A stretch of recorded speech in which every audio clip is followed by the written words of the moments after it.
بسم اللہ الرحمن الرحیم۔ السلام علیکم۔ حضرت علی رضی اللہ تعالی عنہ فرماتے ہیں، کسی انسان پر یہ 5 نشانیاں اچھے وقت آنے سے پہلے ظاہر ہوتی ہیں۔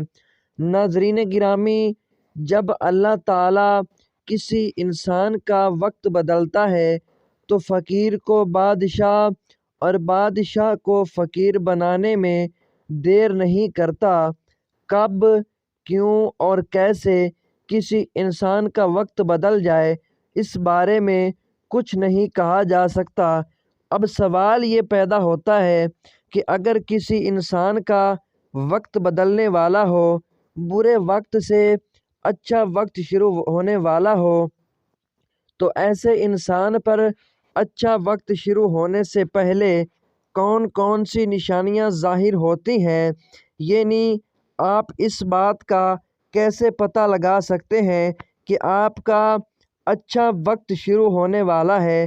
اگر آپ کو اس بات کا علم نہیں ہے تو یہ سب جاننے کے لیے اس ویڈیو کو آخر تک ضرور دیکھیں، کیونکہ آج کی اس ویڈیو میں ہم آپ کو حضرت علی رضی اللہ تعالی عنہ کی بتائی ہوئی 5 ایسی خاص نشانیوں کے بارے میں بتانے والے ہیں جو کسی انسان پر اچھا وقت آنے سے پہلے ظاہر ہوتی ہیں۔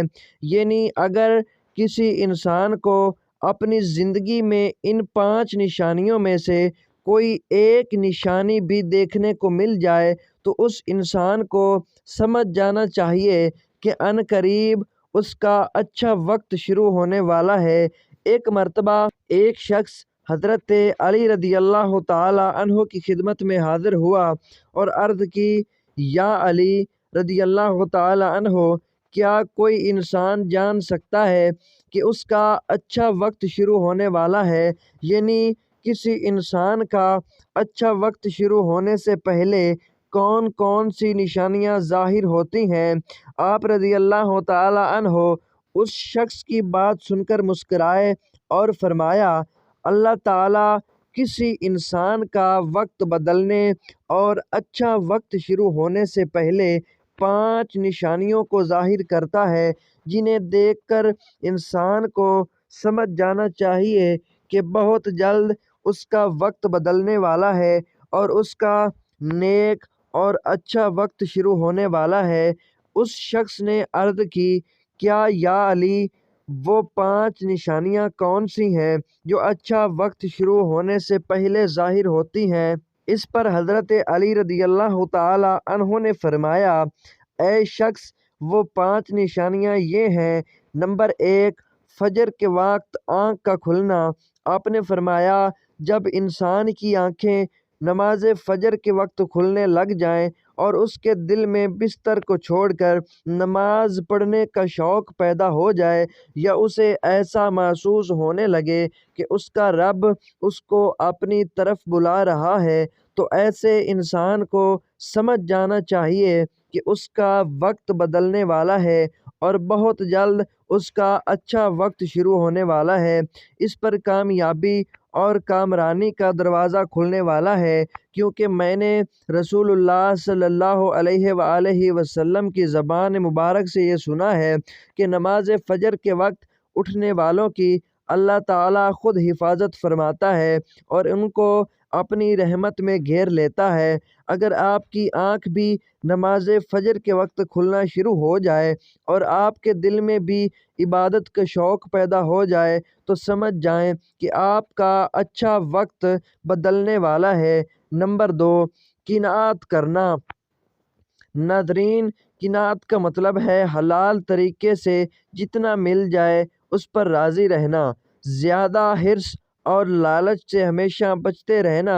حضرت علی رضی اللہ تعالی عنہ نے فرمایا، اے شخص، قناعت وہ سرمایہ ہے جو کبھی ختم نہیں ہوتا۔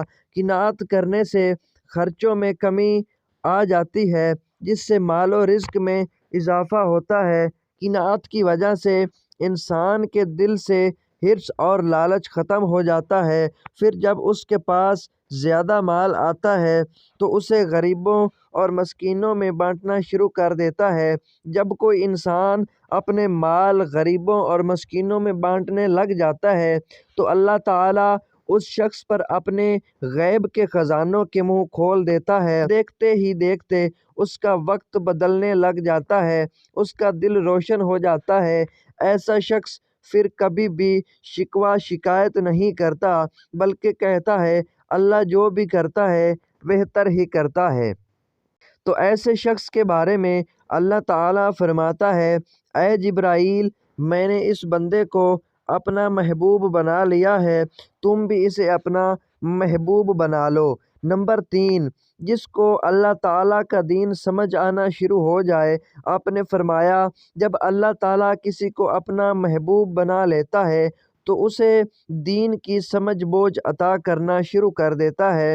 اے شخص، یاد رکھنا، میں نے خود نبیوں کے سردار حضرت محمد مصطفیٰ صلی اللہ علیہ وآلہ وسلم سے سنا ہے کہ اللہ تعالیٰ دنیا کا علم تو ہر کسی کو عطا کرتا ہے، لیکن دین کا علم صرف اسی شخص کو عطا کرتا ہے جسے وہ پسند فرما لیتا ہے۔ اور پھر فرمایا، علم ایک نور ہے، خدا جسے چاہتا ہے اس کے دل میں ڈال دیتا ہے، اور خدا جسے دین کا علم عطا کر دے اسے اپنا محبوب بنا لیتا ہے۔ پھر ایسے شخص کے دل میں اللہ تعالیٰ کی محبت، رسول خدا کی محبت پیدا ہو جاتی ہے، اللہ تعالیٰ کا ذکر کرنے اور اس کی عبادت کرنے کا شوق پیدا ہو جاتا ہے، اس کا دل ذکر الہی کے لیے تڑپنے لگتا ہے۔ نمبر 4، چہرے پر رونق آنے لگتی ہے۔ حضرت علی رضی اللہ تعالیٰ عنہ نے فرمایا، جس انسان کے چہرے پر شادابی اور رونق آنے لگ جائے تو اسے سمجھ جانا چاہیے کہ بہت جلد ہی اس کا اچھا وقت اور برا وقت بدلنے والا ہے، اس کا اچھا وقت شروع ہونے والا ہے۔ اللہ تعالیٰ جس انسان کو اپنا محبوب بناتا ہے تو اس کے چہرے پر نور آنے لگتا ہے، اس نور کی وجہ سے اس کا چہرہ گلاب کی طرح کھل جاتا ہے۔ انسان پھر ہر وقت دنیا کے سامنے خوشی کا اظہار کرتا ہے، بلکہ ایسا لگنے لگ جاتا ہے کہ اس انسان سے بڑا پرسکون انسان دنیا میں کوئی اور ہے ہی نہیں۔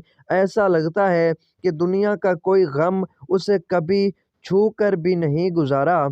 وہ ہر وقت ہر حال میں خوش نظر آتا ہے، اس کے چہرے پر ہر وقت مسکان دکھائی دیتی ہے، اور وہ اپنے غصے پر قابو پانے لگ جاتا ہے۔ تو ایسے انسان کو سمجھ جانا چاہیے کہ اس کی زندگی میں اب خوشیوں کی بارش ہونے والی ہے، اس کا وقت بہت جلد بدلنے والا ہے۔ ایسے انسان کو اللہ تعالیٰ اس کی امید سے بھی زیادہ عطا فرماتا ہے۔ نمبر 5، آزمائشوں میں صبر کرنے لگ جانا۔ حضرت علی رضی اللہ تعالیٰ عنہ نے فرمایا، اللہ تعالیٰ جب کسی بندے کو پسند فرماتا ہے تو اسے تھوڑی آزمائش میں بھی ڈالتا ہے۔ اے شخص، یاد رکھنا، میں نے رسول اللہ صلی اللہ علیہ وآلہ وسلم کو یہ کہتے ہوئے سنا ہے کہ جب اللہ تعالیٰ کسی انسان کو اپنا محبوب بنا لیتا ہے تو پریشانیوں اور مصیبتوں سے اس کی آزمائش بھی کرتا ہے۔ اللہ تعالیٰ دیکھنا چاہتا ہے کہ میرا یہ بندہ اس مصیبت میں صبر و شکر سے کام لیتا ہے یا میری ناشکری اور نافرمانی کرتا ہے۔ جب انسان اللہ تعالیٰ کے فیصلوں پر راضی ہو جائے تو اللہ تعالیٰ بھی اس شخص کو اس دنیا میں بھی راضی کرتا ہے اور آخرت میں بھی راضی کرے گا۔ اور جو شخص شیطان کی باتوں میں آ جائے اور یہ سوچنے لگ جائے کہ میرے ساتھ تو بہت برا ہوا ہے، حالانکہ میں نماز بھی پڑھتا ہوں، روزہ بھی رکھتا ہوں، اس کی عبادت بھی کرتا ہوں، یہ پریشانیاں اور مصیبتیں آخر میرے ہی مقدر میں کیوں ہیں؟ لوگ اکثر دکھ اور پریشانیوں کی حالت میں ایسا سوچتے ہیں، لیکن یاد رکھیں، ایک مسلمان کو ایسا کبھی نہیں سوچنا چاہیے، مایوس نہیں ہونا چاہیے، کیونکہ مایوسی کفر ہے اور اللہ تعالیٰ کفر کو ناپسند فرماتا ہے، اسے ایسے لوگوں کی طرف دیکھنا چاہیے جو اس سے کہیں زیادہ دکھ اور مصیبتوں میں مبتلا ہیں، تاکہ اس کا دکھ درد کم ہو جائے اور اسے اللہ تعالیٰ کے فیصلے پر راضی رہنا چاہیے۔ ایک مرتبہ حضرت بلال رضی اللہ تعالی عنہ سے کسی نے پوچھا، اے بلال، آپ تو بڑی توحید کی باتیں کرتے ہو، ہر وقت کہتے پھرتے ہو اللہ تعالیٰ انسان سے بہت محبت کرتا ہے، اگر اللہ نے تم سے محبت کی ہوتی تو تمہیں اتنی مار کیوں پڑتی؟ اس پر حضرت بلال نے فرمایا، اے شخص، جب تم بازار میں برتن خریدنے جاتے ہو تو برتن خریدنے سے پہلے اسے بجا بجا کر دیکھتے ہو کہ کیا یہ کتنا مضبوط ہے۔ بس اسی طرح سے اللہ تعالیٰ نے مجھے آزمایا تھا، جب میں نے اللہ تعالیٰ کی آزمائش پر کھڑا اترا تو اللہ تعالیٰ نے مجھے وہ مقام عطا کیا جس کے لیے دوسرے لوگ آج تک ترستے ہیں۔ حضرت بلال حبشی وہ صحابی ہیں جو ہمارے پیارے نبی حضرت محمد مصطفیٰ صلی اللہ علیہ وآلہ وسلم معراج پر تشریف لے گئے تو آپ صلی اللہ علیہ وآلہ وسلم کو اپنے آگے آگے کسی کے قدموں کی آہٹ سنائی دی۔ یہ منظر دیکھ کر آپ صلی اللہ علیہ وآلہ وسلم نے حضرت جبرائیل سے فرمایا، اے جبرائیل، یہاں کون ہے جس کے قدموں کی آواز آ رہی ہے؟ تو اس پر حضرت جبرائیل نے فرمایا، یہ حضرت بلال حبشی ہیں۔ پھر اللہ کے نبی جب معراج سے واپس آئے تو حضرت بلال سے پوچھا، اے بلال، تم ایسا کون سا عمل کرتے ہو؟ کہ اس پر حضرت بلال نے فرمایا، یا رسول اللہ، یہ عمل آپ ہی نے مجھے بتایا تھا۔ یہ سن کر آپ صلی اللہ علیہ وآلہ وسلم نے فرمایا، اے بلال، میں نے آپ کو کیا بتایا تھا؟ تو حضرت بلال فرمانے لگے، رسول اللہ، آپ نے بتایا تھا کہ ہر وقت باوضو رہا کرو۔ اس کے لیے میں ہر وقت وضو کی حالت میں رہتا ہوں۔ جب میں بے وضو ہو جاتا ہوں تو فوراً ہی نیا وضو کر لیتا ہوں، اور جب میں وضو کر لیتا ہوں تو پھر 2 رکعت نماز بھی ادا کرتا ہوں۔ یہی وجہ ہے کہ ہم چلتے زمین پر ہیں لیکن قدموں کی آہٹ عرش تک سنائی دیتی ہے۔ تو اے شخص، یاد رکھنا، آزمائش میں بھی اللہ تعالیٰ کی محبت اور کامیابی کی نشانی ہے۔ اللہ تعالیٰ ہمیں بھی اپنے محبوب بندوں میں شامل فرمائے اور ہم سب پر کروڑوں رحمتوں کا نزول عطا فرمائے۔ آمین ثم آمین۔